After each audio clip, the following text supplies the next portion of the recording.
horrible, horrible people. Like, almost all of you are horrible, horrible people. It quickly became clear that Greg was not unfamiliar to the local law enforcement authorities here. They were aware of his YouTube antics, the allegations of inappropriate contact with young women. From viral stardom with I'm a Banana to being investigated by Chris Hansen for grooming allegations, Onision, Gregory James Daniel, represents one of YouTube's darkest tales. With millions of young fans, he weaponized parasocial relationships, engaging in manipulative behavior, promoting harmful content, and allegedly exploiting minors. While his channels were demonetized and his influence waned, the impact of his predatory patterns remains a cautionary tale about unchecked power in the digital age. How did a viral sensation fall so far? And what does his story tell about the dangers of online fame? Gregory James Daniel, born on November 11, 1985 in Auburn, Washington, would later become known to millions as Onision, one of YouTube's most controversial figures. His journey into internet infamy began in the early days of YouTube, with his first channel created on January 29, 2006. However, it wasn't until April 28, 2008, that his earliest publicly available video, I'm So Emo song, appeared on the platform.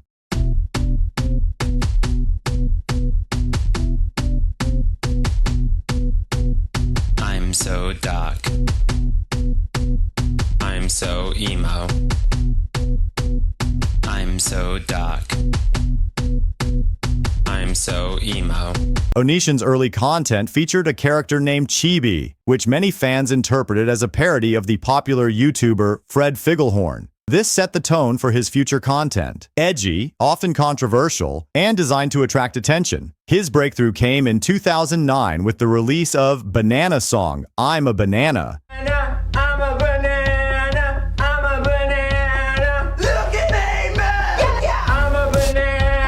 A video featuring Onision jumping around in a banana suit alongside his first wife, Sky Tantaga. The video went viral, even earning a spot on Comedy Central's Tosh.0 in 2010 as the viewer video of the week. This success catapulted Onision into YouTube stardom, attracting a predominantly young audience. His content evolved to include sketches, satirical clips, and personal stories covering controversial topics. He began engaging with his viewers through discussion videos, often touching on sensitive subjects.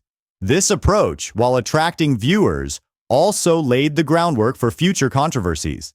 The weirdo YouTuber principle explains part of Onison's appeal and subsequent downfall. This concept suggests that edgy, borderline offensive humor tends to attract younger audiences. However, as these viewers mature, they often outgrow this type of content, leaving creators like Onision in a precarious position. Onision's failure to adapt his content as his audience aged became a significant factor in his later controversies. In 2010, TubeFilter listed Onision as one of 5 YouTubers on their way up, alongside Shane Dawson and the Fine Brothers. The outlet described his channel as frequently updated with a very rough, in-your-face R-rated style, and called him the most controversial YouTuber. This description would prove prophetic as Onision's controversies began to multiply.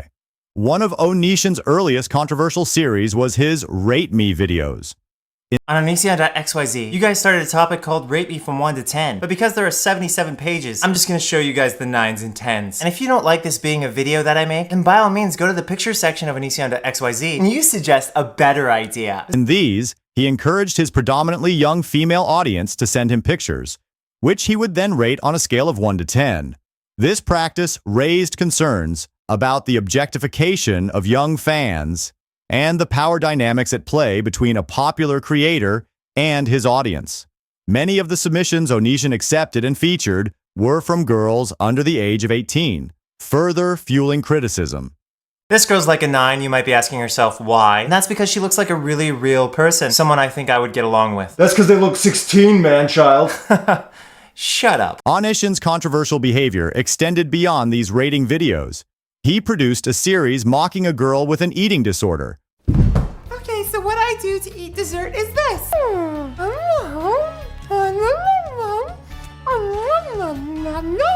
Repeatedly targeting her in multiple videos despite public backlash. When criticized, Onision initially defended his actions, only to later acknowledge that he had gone too far. However, this pattern of pushing boundaries, receiving criticism, and then continuing the behavior would become a hallmark of his online presence. The YouTuber's personal relationships became a central part of his content. In 2011, he posted a series of videos featuring his then-girlfriend, Canadian singer Shiloh Hoganson. Hey guys, as I'm sure you know because I'm incredibly famous, and I wanted you to meet my girlfriend. So there she is. Say hi. Alright, so that's enough of her. Question of the day. So tell us something about yourself. These videos, while scripted, were presented in a way that many fans interpreted as unscripted.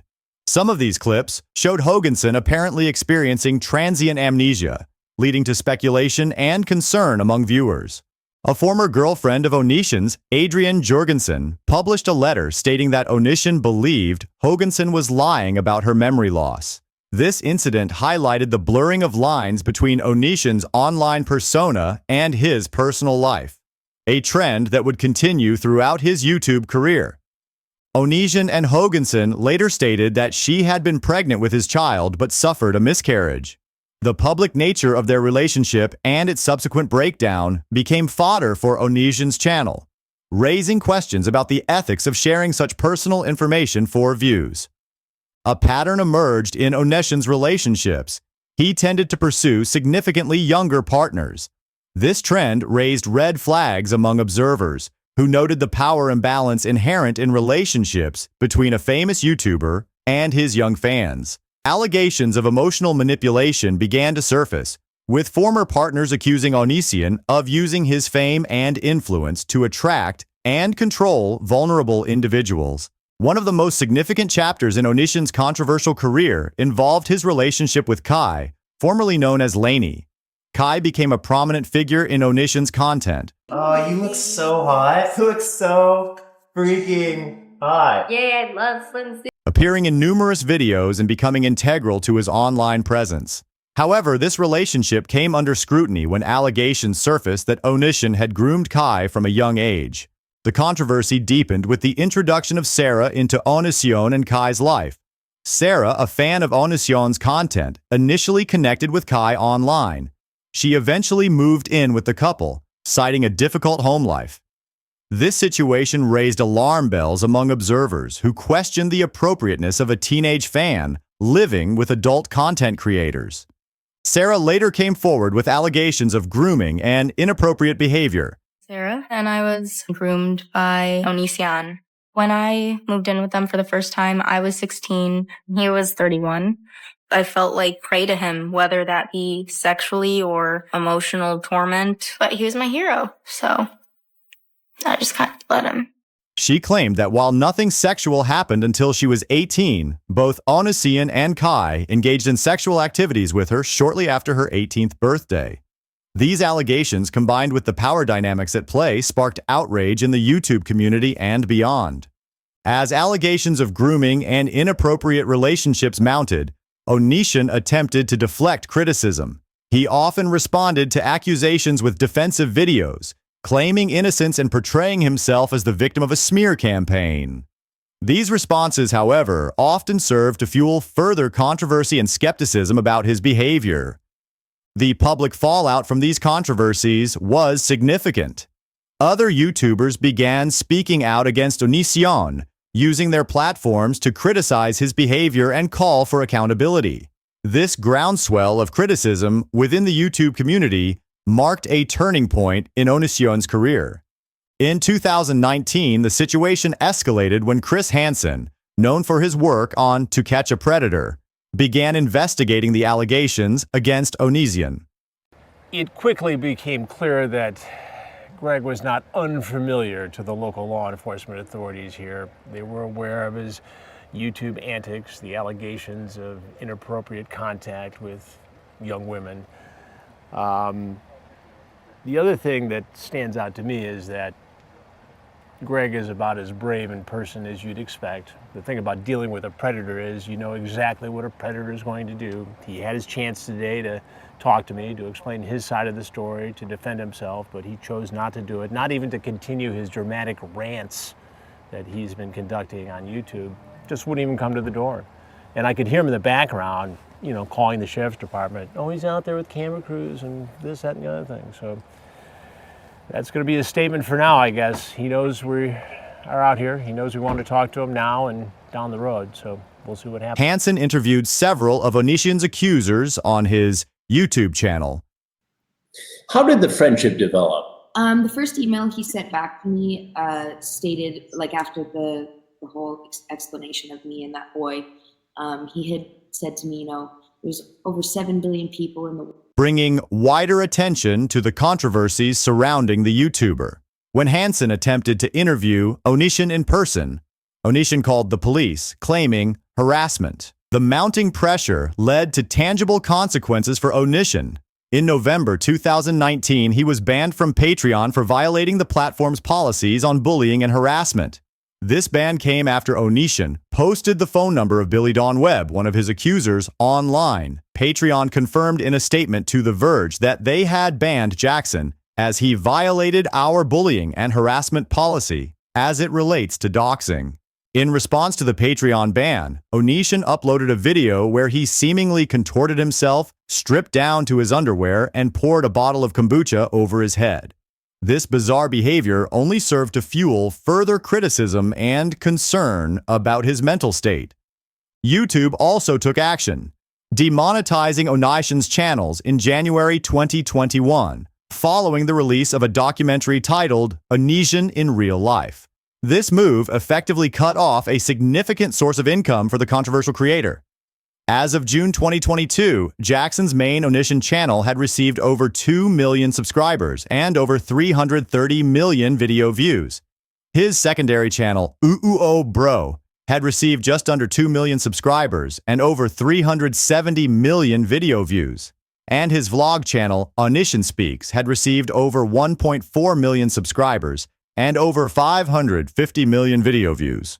Legal troubles soon followed the public backlash. Multiple lawsuits were filed against Onision, though the exact nature and status of these legal actions remain complex. Reports suggest that Onision has faced financial struggles as a result of these legal challenges, with some sources indicating that he has resorted to representing himself in court due to an inability to afford legal representation. It's important to note the distinction between civil and criminal cases in this context. While Onision has faced civil lawsuits as of the last available information, he has not been charged with any criminal offenses related to the allegations against him. This has led to frustration among his critics, who believe that his actions warrant criminal prosecution. Analyzing Onision's behavior through a psychological lens, some observers have pointed to potential narcissistic tendencies and an intense need for attention.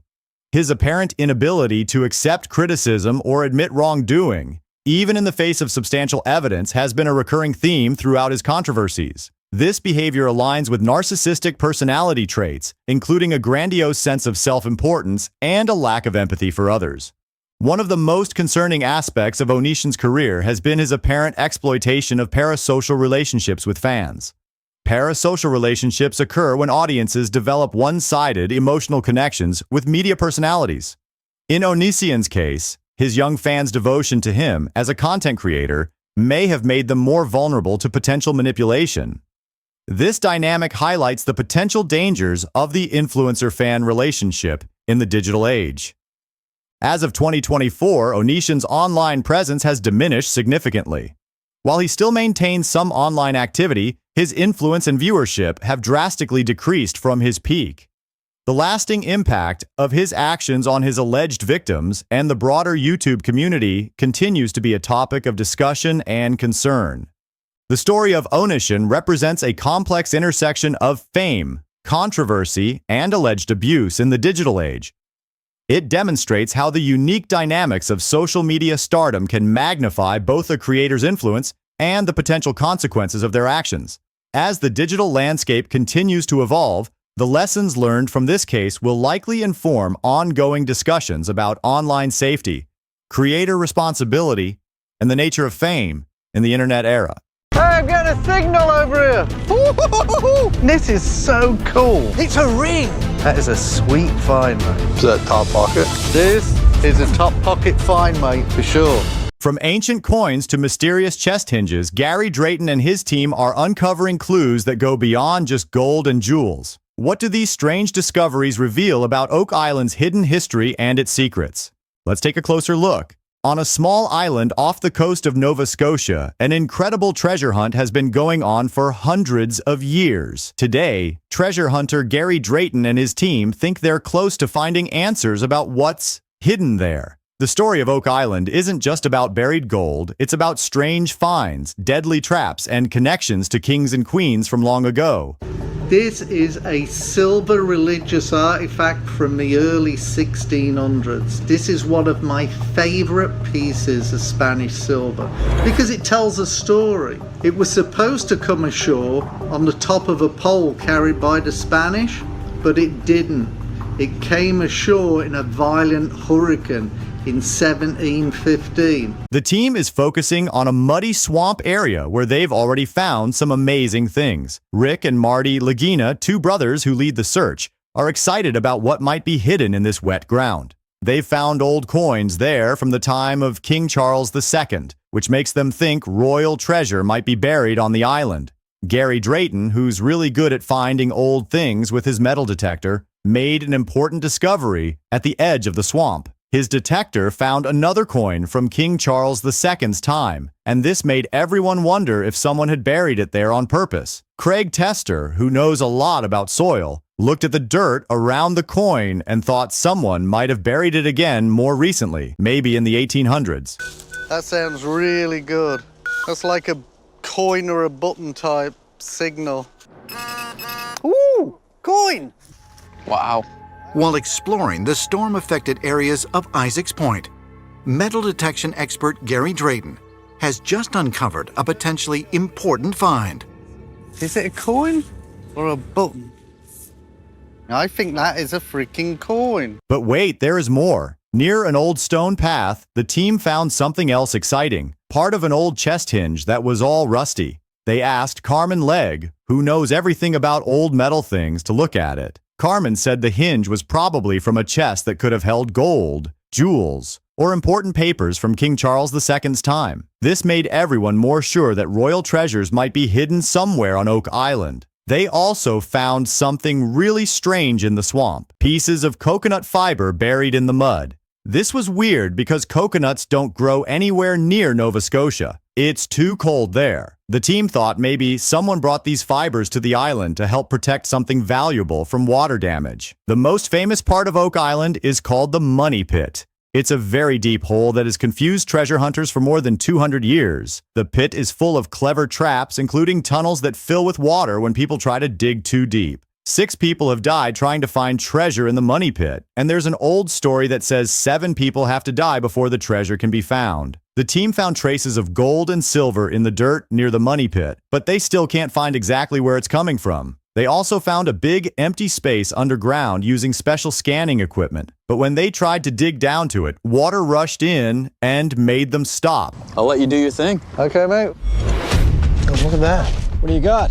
It looks like a piece of finished wood. The team has found many strange things that shouldn't be on the island. They found an old iron spike that Carmen says was used to build things in medieval times, long before anyone knew about the Money Pit. They even found bones from 2 different people, one from Europe and one from the Middle East. This made them wonder how people from such faraway places ended up on this small island so long ago. They also found an old military button that shows British soldiers might have been on the island, and special metal detecting equipment shows there are unusual metals buried deep underground. The island seems to have lots of traps to protect its secrets. When the team tries to dig deep holes, they often fill up with water from the ocean through hidden tunnels. These tunnels were built very cleverly. They only work when someone digs too deep, like an alarm system from hundreds of years ago. The team uses special equipment to look underground and has found a whole network of these tunnels. They think whoever built them must have been trying to protect something really valuable.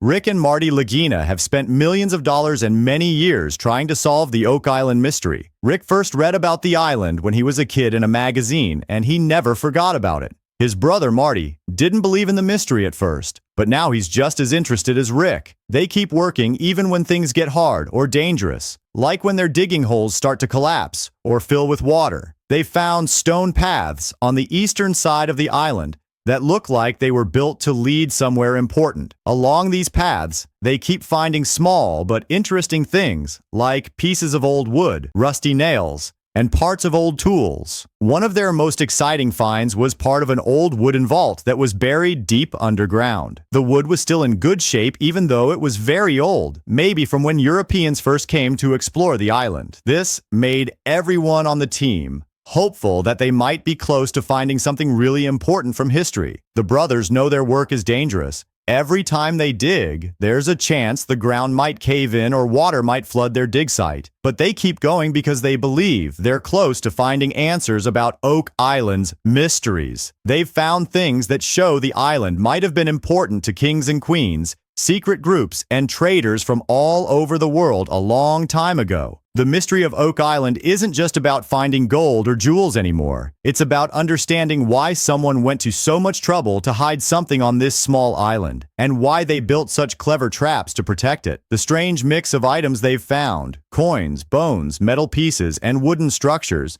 tells a story that gets more interesting with each discovery, even though they haven't found the main treasure yet. Each thing they find helps them understand more about the island's secrets and why it might have been so important hundreds of years ago.